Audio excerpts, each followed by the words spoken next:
Good evening all. Today I am going to tell you what is the right way to do reference and context and explanation in your exams. Tomorrow is your exam, so I thought that I should make it and it will help you a lot. So before doing reference to context, let's understand how it should be done. Reference to context आपके syllabus का part है, तो इसको करने से पहले चलिए देखते हैं कि इसे कैसे किया जाता है। तो आपको जब ये पता चलेगा ये कैसे किया जाता है तो आप आसानी से इसे कर पाएंगे। तो पहले तो देखिए कि आपको यहाँ पर यह सीखने को मिलेगा कि how can we write reference to context and how to write a reference in concept and example, how to write concepts and example and how to write its explanation. तो पहले रेफरेंस टू कॉन्टेक्स्ट क्या हुआ और reference में क्या लिखेंगे और क्या कंसेप्ट लिखेंगे, कॉन्टेक्स्ट में क्या लिखेंगे, क्या कंसेप्ट लिखेंगे और इसमें क्या करेंगे, आप एक्सप्लेनेशन में क्या करेंगे। तो समटाइम्स आप बहुत कंफ्यूज रहते हैं कि अरे हम रेफरेंस में भी वही लिख देते हैं, कॉन्टेक्स्ट में भी अलग अलग से नहीं लिखते, आपको समझ में ही नहीं आता कि अलग क्या है, ये क्यों पूछ रहे, क्या बताना है। तो मैं आपको बता दूं कि रेफरेंस में आप क्या लिखेंगे। रेफरेंस में सिर्फ और सिर्फ आएगा आपका name of the pome and name of the poet, नाम पोएम का और पोएट का नाम होगा बस। कैसे होगा लेकिन एडजेक्टिव के साथ, जैसे कि आप लोग लिखते हो ना these line have been taken, ऐसे नहीं, ऐसे लिखेंगे these beautiful specific particular conspicuous and patent line. ये मैं चारों पांचों एडजेक्टिव ऊपर लिख दे रही हूँ, आप ये वर्ड्स रट लीजिए या याद कर लीजिए या इसको समझ लीजिए। आपको यही 4-5 एडजेक्टिव्स आप यूज़ कर सकते हैं अपने लिखने के लिए, तो ये आप रट के भी जा सकते हैं, इसमें कोई दिक्कत नहीं है। तो दीज ब्यूटीफुल लाइन्स के जगह आप लिख सकते हैं these beautiful specific particular conspicuous and patent lines have been taken from a famous modern and classic poem. या तो फिर वो पोम अगर मॉडर्न एंड क्लासिक पोम है तो मान लीजिए आप प्रोलॉग टू कैंटरबरी टेल्स कर रहे हैं, या अगर आप वर्ड्स कर रहे हैं, या आप मान लीजिए आप ड्रामा कर रहे हैं, आपका शेक्सपियर में ड्रामा है तो आप पोम ना लिख करके ड्रामा लिख सकते हैं। These beautiful specific particular conspicuous and patent lines have been taken from a famous renaissance drama of the time by Shakespeare, ऐसे करके फ्रॉम द पोम। तो आप लिखेंगे यहाँ पे the prologue to the Canterbury Tales और the drama the Macbeth written और compose by, जो भी अगर रिटन है, कंपोज है या जो भी है, by the great poet who is the father of English poetry. अगर आप चौसर के बारे में लिख रहे हैं तो he is the father of English poetry. अगर आप शेक्सपियर के लिख रहे हैं तो ग्रेटेस्ट ऑफ ड्रामेटिस्ट, मतलब बेस्ट ड्रामेटिस्ट थे, तो वो greatest of dramatist, one of the great dramatist Shakespeare, named Shakespeare, who is the great artist ever born in English drama, या who is the best dramatist ever born in English period, ऐसे, या English drama is better word, ऐसे लिखेंगे। तो मैं ये lines लिख देती हूँ, आप इसको लिखिएगा। फिर दूसरा आपका आ गया पोएट और पोम और पोएट का आपका एक्सप्लेनेशन हो गया। अब मान लीजिए अगर आपका, एक तो मैंने ड्रामा के लिए बता दिया आपको कि ड्रामा के लिए आया तो क्या लिख देंगे आप, आपका शेक्सपियर ही आना है ड्रामा में। अगर एमए वाले कर रहे होंगे तो एमए वाले जो हैं उनके पास तो बहुत सारा वर्क है।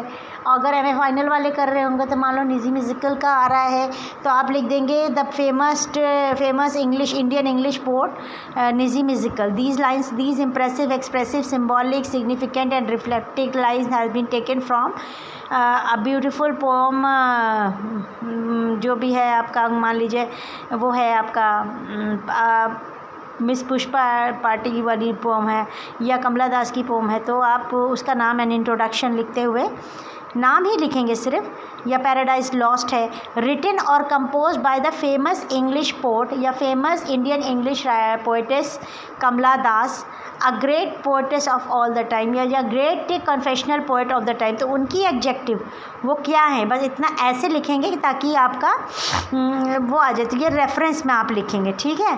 फिर कंटेक्स्ट में क्या लिखेंगे तो कंटेक्स्ट में 2 चीज़ें आती हैं, एक होता है जनरल कंटेक्स्ट और एक होता है इमीडिएट कंटेक्स्ट। इमीडिएट कंटेक्स्ट वो होता है जो अभी अभी बात चल रही है उससे पहले की बात, अच्छा, आप एक गलती करते हैं, आप कंटेक्स्ट में एक्सप्लेनेशन लिखने लगते हैं। कंटेक्स्ट में ये लिखने लग जाते हैं कि वो लाइंस में क्या कह रहे हैं। नहीं, वो एक्सप्लेनेशन में आता है।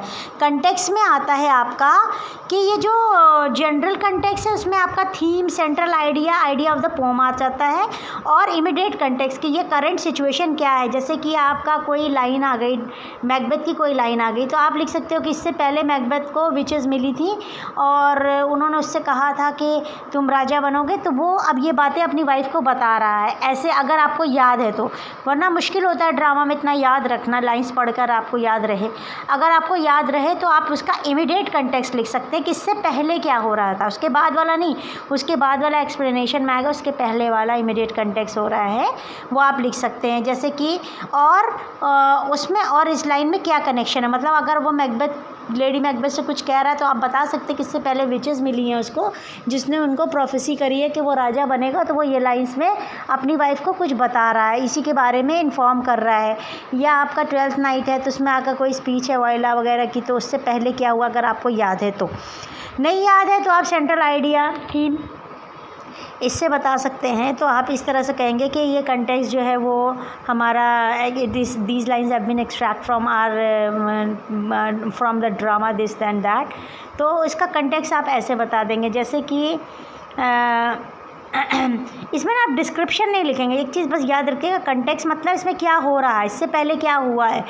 कंटेक्स्ट मतलब आप समझते हैं, बुक में भी ये वर्ड मिलता है आपको कंटेक्स्ट, जब बुक आप खोलते हैं तो उसमें लिखता है कंटेक्स्ट। कंटेक्स्ट मतलब इस क्या क्या है इसमें, उसमें क्या है सिचुएशन, तो करंट सिचुएशन क्या है, कहाँ से लिया जा रहा है, क्या हुआ है इससे पहले, कहाँ की कहानी क्या चल रही है। तो जैसे हम कहते हैं ना कि क्या किस कंटेक्स्ट में ये बात कही, जैसे कहते हैं किसी ने कहा है कि कल तो मैं तुम्हें बहुत मैम ने कहा है कि कल मैं अभिषेक को बहुत मारूंगी, तो आप पूछेंगे तो मैम ने किस कंटेक्स्ट में कहा, क्या बात हो रही थी वहाँ पे, क्यों कह दिया, ऐसे ही थोड़ी ना कह देंगे उठ करके कि बहुत मारेंगे, कुछ तो बात हुई है। तो वो जो बात हो रही थी वो हो गया उसका कंटेक्स्ट। फिर आपका आ जाएगा कंटेक्स्ट के बाद आप ऐसे लिखोगे कि जैसे मान लीजिए प्रोलॉग है, तो this prologue is an important social document depicting the different facts of the 40s। इसमें आप एज का ख्याल रखोगे। जैसे कि एज मतलब मैंने आपको पढ़ाया टाइम पीरियड, जैसे आप मैकबेथ लिख रहे हो तो आप लिखोगे कि this drama is an important social document या important political document of 14th century England, या जो भी उसमें बात हो रही है। तो शेक्सपियर ने उसमें क्या कहा है, या this drama unveils the aspirations and ambitious nature of a character that is Macbeth and Lady Macbeth, and मतलब उस थोड़ा सा इंट्रोडक्शन टाइप का हल्का सा कंटेक्स्ट में कि क्या हो रहा है उस वक्त, ठीक है। अब आपका आ गया एक्सप्लेनेशन। एक्सप्लेनेशन में दो तरह का, राइट द सिंपल, पहले आप सबसे पहले पैराग्राफ में एक्सप्लेनेशन के बाद में सिंपल जो लाइंस में कहा जा रहा है बस वही लिखिए कि in this line Hamlet is saying to his father his uncle Claudius that you have murder, मतलब सिंपलेस्ट फॉर्म में 4 लाइनों में 5 लाइनों में आप जो लाइंस कह सकते हैं उसको ईजिली एक्सप्लेन कर सकते हैं, वो थोड़ा सा। उसके बाद ये आपको कहीं मिलेगा नहीं, लेकिन मैं आपको बताती हूँ स्कोरिंग कैसे होती है। दूसरे पैराग्राफ में आप क्रिटिकली उसको एनालाइज करिए, यानी आप राइम मीटर देखिए, उस पोम का राइम मीटर आप याद करके जाइएगा। अगर एमए वाले 4-5 पोएम है, 10 पोएम है, राइम मीटर देख लीजिए, ए लाइन बी से मैच कर रही है, क्या कर रही है, क्या राइम मीटर आ रहा है। फिर मेटाफर का इस्तेमाल हुआ है या नहीं, सिमिली का इस्तेमाल हुआ है नहीं, सिम्बोलिज्म का इस्तेमाल हुआ है या नहीं, पर्सोनिफिकेशन का इस्तेमाल हुआ है, एलिट्रेशन का इस्तेमाल हुआ।